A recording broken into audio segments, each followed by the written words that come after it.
ಎಲ್ಲರಿಗೂ ನಮಸ್ಕಾರ. Welcome back to my channel. It's ರಂಗದ ರಂಗೋಲಿ ಚಾನಲು. ಎಲ್ಲರೂ ಹೇಗಿದ್ದೀರಾ? ಐ ಹೋಪ್ ಎಲ್ಲರೂ ಚೆನ್ನಾಗಿದ್ದೀರಾ ಅಂತ ಭಾವಿಸ್ತಾ ಇದ್ದೀನಿ. ಇವತ್ತಿನ ತಮ್ನೈಲ್ ಆಲ್ರೆಡಿ ಎಲ್ಲರೂ ನೋಡೇ ಇರ್ತೀರಾ. ಆದರೂ ಮತ್ತೊಮ್ಮೆ ಹೇಳ್ತಾ, ಇವತ್ತು ನವರಾತ್ರಿಯ 2ನೆಯ ದಿನ. ಸೊ ತುಂಬ ವಿಶೇಷವಾಗಿದೆ. ಅದಕ್ಕೋಸ್ಕರ ಇವತ್ತು ತುಂಬ ವಿಶೇಷವಾದ ರಂಗೋಲಿಯನ್ನು ತೋರಿಸ್ತಾ ಮತ್ತು ಈ ದಿನದ ವಿಶೇಷತೆಯನ್ನು ಹೇಳಬೇಕು ಅಂತ ಅಂದ್ಬಿಟ್ಟು ನಾನು ನಿಮ್ಮ ಮುಂದೆ ಬಂದಿದ್ದೀನಿ. ಯಾರೆಲ್ಲ ನನ್ನ ಚಾನಲ್ನ ಫಸ್ಟ್ ಟೈಮು ನೋಡ್ತಾ ಇದ್ದೀರೋ ಪ್ಲೀಸ್ ಸಬ್ಸ್ಕ್ರೈಬ್ ಮಾಡಿಕೊಂಡು ಬೆಲ್ ಐಕಾನ್ನ ಪ್ರೆಸ್ ಮಾಡಿ ವಿಡಿಯೋನ ನೋಡಿ ಅಂತ ಕೇಳೋಕ್ಕೆ ಇಷ್ಟಪಡ್ತೀನಿ. ಬನ್ನಿ ಇವತ್ತಿನ ವಿಶೇಷತೆ ಏನಿದೆ ಅಂತ ಹೇಳೋಣ. ಇವತ್ತಿನ 2ನೇ ದಿನ ವಿಶೇಷತೆ ಏನು ಅಂದರೆ, ನಾವು ಬ್ರಹ್ಮಚಾರಿಣಿ ದೇವಿಯನ್ನು ಮಾಡ್ಕೊಳ್ಳುವಂತಹ ದಿನ. ಸೊ ಬ್ರಹ್ಮಚಾರಿಣಿ ದೇವಿಗೆ ಕೆಂಪು ವಸ್ತ್ರ ಅಂದರೆ ತುಂಬಾ ಇಷ್ಟ. ಆ ದೇವಿಗೆ ಬಿಳಿ ವಸ್ತ್ರ ಕೂಡ ಇಷ್ಟ, ಬಟ್ ಕೆಂಪು ಬಣ್ಣದಿಂದ ಈ ದಿನವನ್ನು ಆಚರಣೆ ಮಾಡ್ತಾರೆ. ಅಂದರೆ ದೇವಿಗೆ ಕೆಂಪು ವಸ್ತ್ರವನ್ನು ಧರಿಸಿ ಆಮೇಲೆ ಹೂಗಳಿಂದ ಅಲಂಕಾರ ಮಾಡಿ ದೇವಿಯನ್ನು ಬರಮಾಡಿಕೊಳ್ಳುವಂತಹ 2ನೇ ನವರಾತ್ರಿಯ ವಿಶೇಷ ದಿನ ಅಂತಲೇ ಹೇಳ್ಬೋದು.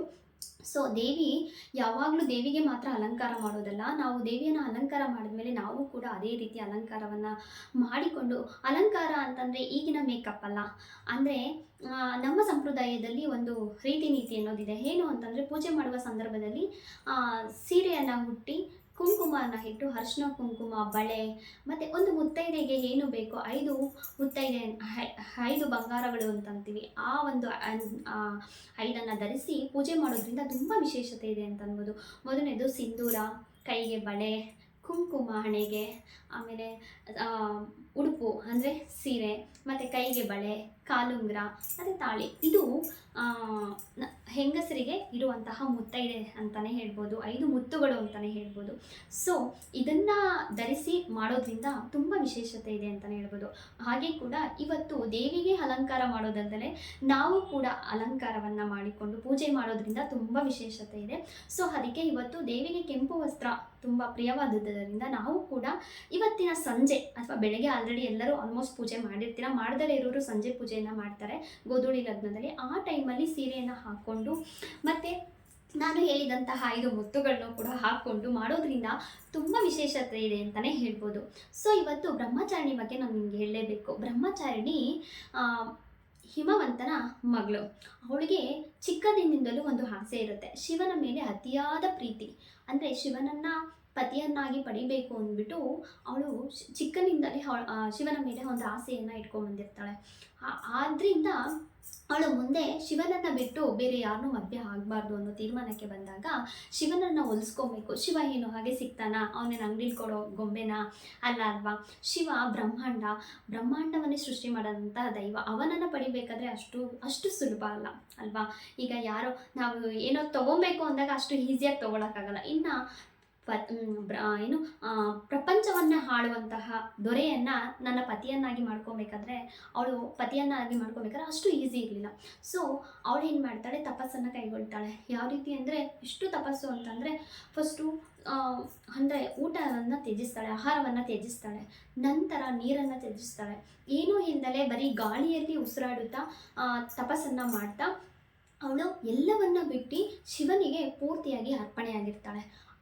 ಎಷ್ಟು ಕಠಿಣವಾಗಿರುತ್ತೆ ಅಂದರೆ ಆ ತಪಸ್ಸು. ಅಷ್ಟು ಸುಲಭನ? ಊಟ ತಿಂಡಿ ಎಲ್ಲ ಬಿಟ್ಟು ಕಡೆಗೆ ಗಾಳಿಯನ್ನು ಸೇವನೆ ಮಾಡಿಕೊಂಡು, ಗಾಳಿ ಸೇವನೆ ಅಂತಂದರೆ ಉಸಿರು ತಗೊಳ್ಳೋದು ಉಸಿರು ಬಿಡೋದು, ಇಷ್ಟೊಂದು ಸೇವನೆ ಮಾಡಿಕೊಂಡು ಅವಳು ಜೀವಂತವಾಗಿ ಇಟ್ಕೊಂಡು ಒಂದು ಕಠಿಣವಾದ ತಪಸ್ಸನ್ನು ಮಾಡ್ತಾ ಇರ್ತಾಳೆ. ಆ ಕಠಿಣವಾದ ತಪಸ್ಸಿಗೆ ಪ್ರತಿಫಲ ಸಿಗುತ್ತೆ. ಹೇಗೆ ಅಂದರೆ, ಶಿವನ ಪ್ರತ್ಯಕ್ಷ ಆಗಿ ಬ್ರಹ್ಮಚಾರಿಣಿಯನ್ನು ಪಡಿತಾಳೆ. ಸೊ ಬ್ರಹ್ಮಚಾರಿಣಿಯ ಒಂದು ಗುಣ ಏನು ಅಂತಂದರೆ ಸಹನೆ, ತಾಳ್ಮೆಗೆ ಇನ್ನೊಂದು ಹೆಸರು ಬ್ರಹ್ಮಚಾರಿಣಿ. ಸೊ ಈ ದೇವಿಯನ್ನು ನಾವು ಪೂಜೆ ಮಾಡೋದ್ರಿಂದ ನಮ್ಮಲ್ಲಿ, ಅಂದರೆ ನಾವು ಸಾಮಾನ್ಯರಾದ ಮನುಷ್ಯರಿಗೆ ತಾಳ್ಮೆ, ಸಹನೆ 2 ಸಿಗುತ್ತೆ ಅಂತ ಹೇಳ್ತಾ, ಅದಕ್ಕೋಸ್ಕರ ಈ ದಿನವನ್ನು ಬ್ರಹ್ಮಚಾರಿಣಿಯಾಗಿ, ಅಂದರೆ ಆ ದೇವಿಗೆ ಅಷ್ಟು ಶಕ್ತಿ ಇತ್ತು, ಅಷ್ಟು ಶಕ್ತಿಯಿಂದ ತನ್ನ ಪತಿದೇವನನ್ನು ಪಡ್ಕೊಂಡ್ಳು. ಕಡೆಗೆ ಶಿವನ ಅವಳ ತಪಸ್ಸಿಗೆ ಮೆಚ್ಚಿ ಸತಿಯನ್ನಾಗಿ ಮಾಡಿಕೊಂಡುವಂತಹ ದಿನವನ್ನು ನಾವು ಬ್ರಹ್ಮಚಾರಿಣಿ ದೇವಿಯನ್ನು ಆರಾಧನೆ ಮಾಡುವಂತಹ ದಿನವಾಗಿದೆ. ಸೊ ಎಲ್ಲರೂ ಮಿಸ್ ಮಾಡ್ದಲೇ ಈ ವ್ರತವನ್ನು, ಅಂದರೆ ದೇವಿಯನ್ನು ಪೂಜಿಸಿ ಗೋಧೂಳಿ ಲಗ್ನದಲ್ಲಿ ಒಂದು ದೀಪವನ್ನು ಹಚ್ಚಿ ಆ ತಾಯಿಗೆ ಪ್ರಿಯವಾದದನ್ನು ನೈವೇದ್ಯ ಮಾಡಿ ಅದ್ರ ಮೂಲಕ ಇವತ್ತಿನ ದಿನವನ್ನು ಮಾಡಿ ಅಂತ ಕೇಳ್ಕೊತ, ಅದ್ರ ಜೊತೆಗೆ ನನ್ನ ರಂಗೋಲಿ ಕೂಡ ಇದೆ. ಯಾವ್ದು ರಂಗೋಲಿ ಹಾಕಬೇಕು, ಯಾಕಂದರೆ ಪೂಜೆ ಮಾಡ್ತೀವಿ ಅಂದರೆ ರಂಗೋಲಿ ಬೇಕೇ ಬೇಕಲ್ವಾ. ನನ್ನ ರಂಗೋಲಿ ಎಲ್ಲೇ ಮಿಸ್ ಆದರೂ ಪ್ರತಿನಿತ್ಯ ದಿನದಲ್ಲಿ ಒಂದಲ್ಲ ಒಂದು ರೀತಿಯಲ್ಲಿ ಬಳಕೆ ಹಾಗೆ ಆಗುತ್ತೆ. ಅದಕ್ಕೋಸ್ಕರ ಇವತ್ತು ನಾನು ಒಂದು ಬ್ಯೂಟಿಫುಲ್ ಆದ ಆದಂಥ ರಂಗೋಲಿನ ತೋರಿಸ್ತಾ ಇದ್ದೀನಿ. ಬನ್ನಿ, ಇದ್ರ ಜೊತೆಗೆ ರಂಗೋಲಿ ಜೊತೆಗೆ ನನ್ನ ಮಾತುಕತೆ ಕೂಡ ಮುಂದುವರಿಯುತ್ತೆ. ಹಾಗೆ ಪೂರ್ತಿಯಾಗಿ ವಿಡಿಯೋನ ಮಿಸ್ ಮಾಡೋದನ್ನ ಮರಿಬೇಡಿ ಅಂತ ಕೇಳ್ಕೊತ ಬನ್ನಿ, ವಿಡಿಯೋದಲ್ಲಿ ನನ್ನ ರಂಗೋಲಿ ಬಗ್ಗೆ ಎಕ್ಸ್ಪ್ಲೈನ್ ಮಾಡ್ಕೊತ ರಂಗೋಲಿನ ತೋರಿಸ್ತೀನಿ. ದೇವರ ಮನೆ ಇವತ್ತು ಒಂದು ಸಿಂಪಲ್ ಆದಂಥ ರಂಗೋಲಿನ ತೋರಿಸ್ತಾ ಇದ್ದೀನಿ. 3ರಿಂದ 2 ಚುಕ್ಕಿನ ಇಟ್ಕೊತಾ ಇದ್ದೀನಿ. ಏಕೆಂದರೆ ನಿನ್ನೆ ರಂಗೋಲಿಯಲ್ಲಿ ನಾನು ಒಂದು ಸರ್ಕಲ್ನ ಹಾಕ್ಕೊಂಡಿದ್ದೆ, ಅದನ್ನು ಹಾಗೆ ಹಾಕಿದ್ದೆ.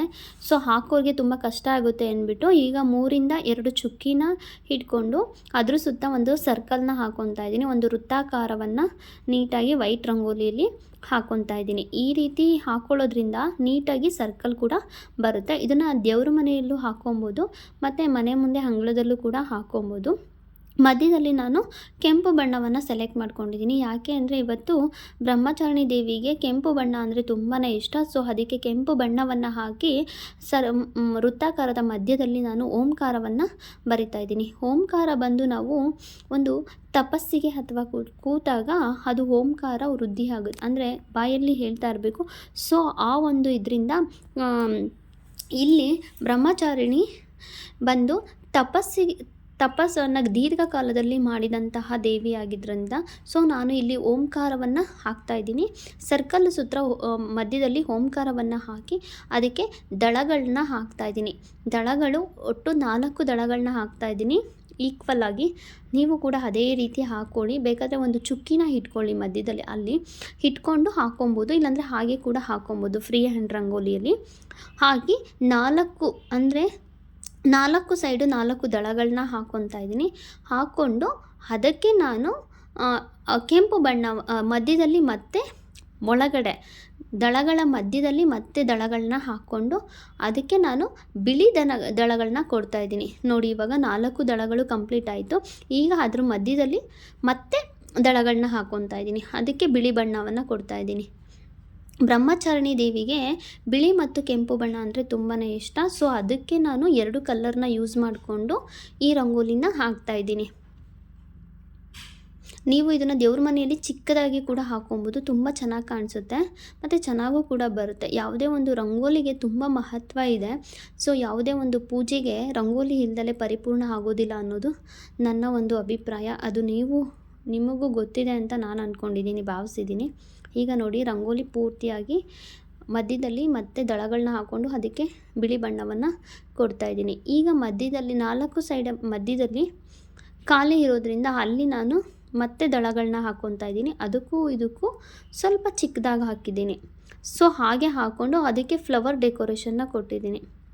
ಈ ರೀತಿ ಹಾಕೋದ್ರಿಂದ ನಮಗೆ ಸ್ಟೆಪ್ ಬೈ ಸ್ಟೆಪ್ ಮಾಡ್ಕೊಳ್ಳೋದ್ರಿಂದ ಈಗ ತಾನೇ ಕಲಿತಾರೋರಿಗೂ ಕೂಡ ತುಂಬ ಯೂಸ್ಫುಲ್ ಆಗುತ್ತೆ ಮತ್ತು ಕಲ್ತಿರೋರು ಕೂಡ ಆರಾಮಾಗಿ ಹಾಕ್ಕೊಬೋದು ಈ ರಂಗೋಲಿನ. ದೇವಿಗೆ ಅಲಂಕಾರ ಮಾಡೋದ್ರಲ್ಲಿ ಮತ್ತು ರಂಗೋಲಿನ ಹಾಕಿ ಮಾಡೋದ್ರಲ್ಲಿ ಪೂಜೆ ಮಾಡಬೇಕಾದ್ರೆ ಪ್ರತಿಯೊಂದು ಪರ್ಫೆಕ್ಟಾಗಿರಬೇಕು. ಸೊ ಆಗ ನಮಗೆ ಮಾಡುವ ಕೆಲಸದಲ್ಲಿ ಒಳ್ಳೆಯ ಒಂದು ಪ್ರತಿಫಲ ಸಿಗುತ್ತೆ ಅಂತಲೇ ಹೇಳ್ಬೋದು. ರಂಗೋಲಿನಾದರೂ ಅಷ್ಟೇ, ಏನೋ ರಂಗೋಲಿ ಹಾಕ್ತೀವಿ ಅನ್ನೋ ಒಂದು ಕಾಟಾಚಾರಕ್ಕೆ ರಂಗೋಲಿಗಳನ್ನ ನಾವು ಹಾಕೊಬಾರ್ದು. ದಳಗಳು ಒಂದೇ ಸಮಗಿರಬೇಕು ಮತ್ತು ಬಳಸುವ ಬಣ್ಣ ಆಗಿರ್ಬೋದು, ರಂಗೋಲಿ ಆಗಿರ್ಬೋದು ಒಂದೇ ಥರ ಇರಬೇಕು. ಅಂದರೆ ಗಾತ್ರ ಆಗಲಿ ಆಕಾರ ಆಗಿರಲಿ. ಸೊ ಆವಾಗ ನೋಡೋಕ್ಕೂ ಚೆನ್ನಾಗಿ ಕಾಣಿಸುತ್ತೆ, ತುಂಬ ಸುಂದರವಾಗೂ ಕೂಡ ಕಾಣಿಸುತ್ತೆ. ನೋಡಿ, ಈಗ ಒಂದು ಫ್ಲವರ್ ರೆಡಿ ಆಯಿತು. ಅಂದರೆ ಕೆಂಪು ಮತ್ತು ಬಿಳಿ ಬಣ್ಣಗಳಿಂದ ಕೂಡಿರುವಂತಹ ರಂಗೋಲಿ ಒಂದು ಕ್ರಿಯೇಟ್ ಆಯಿತು. ತುಂಬ ಚೆನ್ನಾಗಿ ಕಾಣಿಸುತ್ತೆ. ಮತ್ತು ರಂಗೋಲಿನ ಏನು ಹಾಕಬೇಕು ಅಂತ ಹಾಕಬೇಡಿ. ಅದರಲ್ಲಿ ದೇವರ ಮನೆಯಲ್ಲಿ ಹಾಕಬೇಕಾದ್ರೆ ಅದಕ್ಕೆ ಆದಂಥ ಒಂದು ಸ್ಥಾನ ಇದೆ. ಅಂಥ ರಂಗೋಲಿಗಳನ್ನ ಹಾಕೋದ್ರಿಂದ ನಾವು ಅಂದ್ಕೊಂಡಂತಹ ಕಾರ್ಯಗಳು ಕೂಡ ಸಿದ್ಧಿ ಆಗುತ್ತೆ ಅಂತಲೇ ಹೇಳ್ಬೋದು. ಅಂಗಳದಲ್ಲಿ ಯಾವ ರಂಗೋಲಿನ ಬೇಕಾದರೂ ಹಾಕ್ಕೊಳ್ಳಿ, ಬಟ್ ದೇವರ ಮನೆಯಲ್ಲಿ ಹಾಕಬೇಕಾದ್ರೆ ಅದಕ್ಕೊಂದು ನೀತಿ ಅಂತ ಒಂದು ಇದೆ. ಸೊ ಅಂಥ ರಂಗೋಲಿಗಳನ್ನ ಹಾಕೋದ್ರಿಂದ ನಮಗೆ ನಾವು ಅಂದ್ಕೊಳ್ಳುವಂತಹ ಕೆಲಸ ಆಗಿರಲಿ ಅಥವಾ ಪಾಸಿಟಿವ್ ಎನರ್ಜಿ ಆಗಲಿ ಸಿಗುತ್ತೆ ಅಂತ ಹೇಳ್ತೀನಿ. ಅದಕ್ಕೆ ಪ್ರತಿನಿತ್ಯ ನೀವು ರಂಗೋಲಿನ ಯೂಸ್ ಮಾಡಿ, ಮನೆ ಅಂಗಳದಲ್ಲಾಗಿರ್ಬೋದು ಅಥವಾ ದೇವರ ಮನೆಯಲ್ಲಾದರೂ ಆಗಿರ್ಬೋದು ರಂಗೋಲಿನ ಯೂಸ್ ಮಾಡಿ. ಈಗ ಎಲ್ಲ ಅಂದರೆ ದಳಗಳು ಆದಮೇಲೆ ಮತ್ತೆ ನಾನು ಸ್ಮಾಲ್ ದಳಗಳನ್ನ ಯೂಸ್ ಮಾಡಿ ಅದಕ್ಕೆ ವೈಟ್ ಫಿನಿಶಿಂಗ್ನ ಕೊಟ್ಟಿದ್ದೀನಿ. ಇದೇ ರೀತಿ 4 ಮೂಲೆಗಳಲ್ಲೂ ಬರುವ ಹಾಗೆ ಮಾಡಿಕೊಂಡು ನಂತರ ಮತ್ತೆ ಮಧ್ಯದಲ್ಲಿ ಒಂದು ಫ್ಲವರ್ನ ತೋರಿಸಿದ್ದೀನಿ. ಸೊ ಅಷ್ಟನ್ನು ಹಾಕ್ಕೊಂಡು ಫಿನಿಶ್ ಮಾಡ್ಕೊಳ್ಳಿ. ರಂಗೋಲಿ ತುಂಬ ಚೆನ್ನಾಗಿ ಬರುತ್ತೆ. ಈಗ ಆಗ್ತಾ ಮತ್ತು ಇವತ್ತಿನ ನವರಾತ್ರಿಯನ್ನು ಎಲ್ಲರೂ ಸಂಭ್ರಮದಿಂದ ಸಡಗರದಿಂದ ಆಚರಣೆ ಮಾಡಿ ಅಂತ ಕೇಳ್ಕೊತಾ ಮತ್ತೊಮ್ಮೆ ನವರಾತ್ರಿ ಹಬ್ಬದ ಶುಭಾಶಯಗಳು ಎಲ್ಲರಿಗೂ ಕೂಡ. ಇಷ್ಟೊತ್ತು ನನ್ನ ವಿಡಿಯೋನ ನೋಡಿ ಸಪೋರ್ಟ್ ಮಾಡಿದ್ದಕ್ಕೆ ಥ್ಯಾಂಕ್ ಯು ಸೋ ಮಚ್ ಅಂತ ಹೇಳ್ತಾ, ಮತ್ತೆ ನೆಕ್ಸ್ಟ್ ವಿಡಿಯೋದಲ್ಲಿ ಮತ್ತೊಂದು ದೇವಿಯ ಬಗ್ಗೆ ಹೇಳೋಕ್ಕೆ ನಾನು ನಾಳೆ ಬರ್ತಿದ್ದೀನಿ. ಅಲ್ಲಿವರೆಗೂ ಕಾಯಿರಿ ಅಂತ ಹೇಳ್ತಾ bye bye, take care, see you next video.